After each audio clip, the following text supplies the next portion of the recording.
আমার জ্যাঠা চাচা আমাদের মোটামুটি পুরো পরিবারই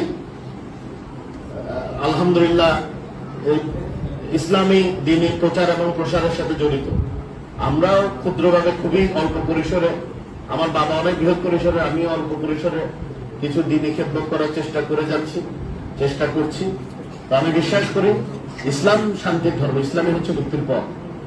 আমরা যদি শুধু আমাদের ধর্মীয় অনুশাসনগুলো মেনে চলতে পারি, আমরা যদি আমাদের প্রিয় নবী হযরত মুহাম্মদ সাল্লাল্লাহু আলাইহি ওয়াসাল্লাম যেভাবে জীবনযাপন করেছে সেভাবে যদি ওনার মতো পারা সম্ভব না, ওনাকে যদি অনুসরণ করার সর্বোচ্চ চেষ্টাটা করি, আমি বিশ্বাস করি অন্য কোনো মতবাদ লাগবে না।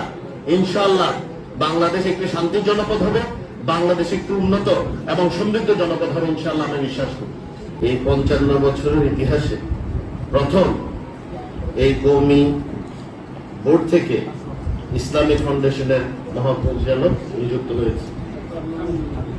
একই সাথে আপনারা দেখেছেন যে 7 থেকে 8টি নুরানি মাদ্রাসার নাম অগ্রাধিকার প্রজেক্টে অন্তর্ভুক্ত করা হয়েছে এবং ইনশাআল্লাহ সরকারের পক্ষ থেকে তাদের জন্য একটি আর্থিক সহায়তার ব্যবস্থা করা হচ্ছে, যাতে রাষ্ট্রীয়ভাবে আমরা এই দিনের প্রচার এবং প্রসারটাকে আমরা সহায়তা করতে পারি বাইরে থেকে।